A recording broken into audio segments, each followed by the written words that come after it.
দেখো এই ভিডিওতে আমি তোমাদের যেটাকে তোমরা বেশিরভাগ সময় এনএমএস হিসেবেই জানো বা তোমাদের ক্লাস 8 এর যে বৃত্তি পরীক্ষা এই নামেও জানো।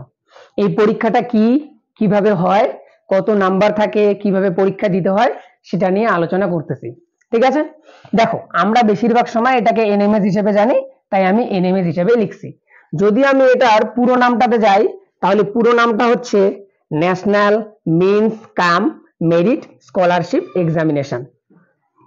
এবার এটা কিভাবে হয়, এখানে দুটো পার্ট, একটা হচ্ছে ম্যাথ বা এটাকে আমরা বলি মেন্টাল অ্যাবিলিটি টেস্ট, আর একটা হচ্ছে স্যাট।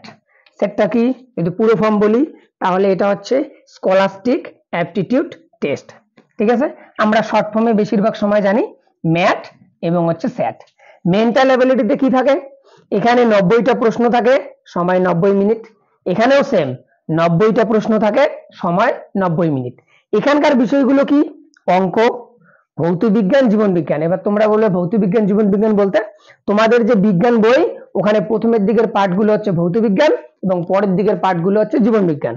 তার মানে ভৌত বিজ্ঞান আর জীবন বিজ্ঞান মিলে তোমাদের বিজ্ঞান আর পরিবেশ বই ওইটা, তারপরে ইতিহাস আর ভূগোল, এই গেল হচ্ছে সেট। ঠিক আছে, বা সেট যেটাকে আমরা বলি।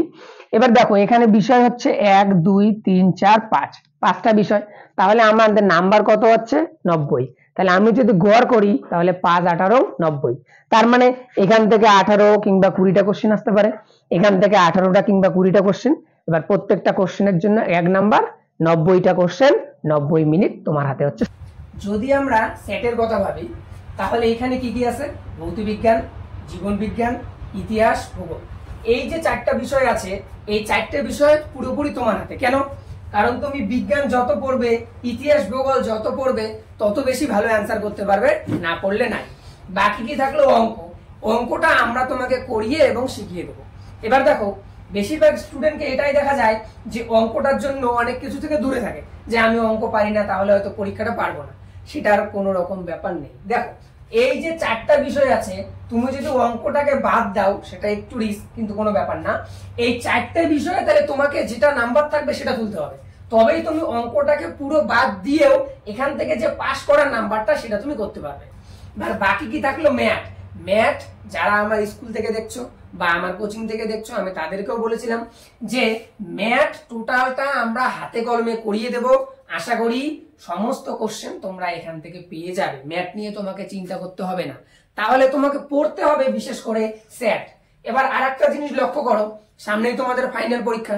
তুমি যদি স্যাটের জন্য ভৌত বিজ্ঞান, জীবন বিজ্ঞান, ইতিহাস, ভূগোল বইটাকে খুব খুঁটিয়ে করো, তাহলে ফাইনালে তোমার যে শর্ট কোশ্চেন গুলো আসবে সেগুলো তোমার আটকাবে না।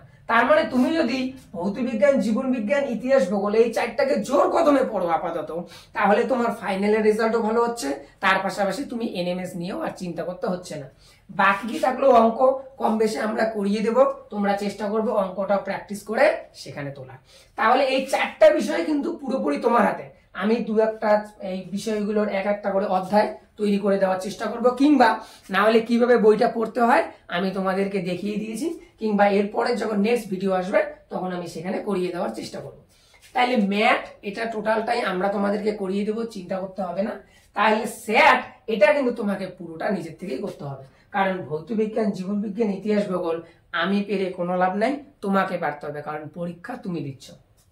তাহলে আমরা আবারও বলছি 90টা প্রশ্ন 90 মিনিট, এখানেও 90টা প্রশ্ন 90 মিনিট। যদি গড় করি তাহলে 18টা বা 20টা, 18 বা থেকে 20, তাহলে ওই 18 বা 20 ওরকমই নাম্বার থাকবে, যেটা থেকে যেরকম কোশ্চেন থাকে।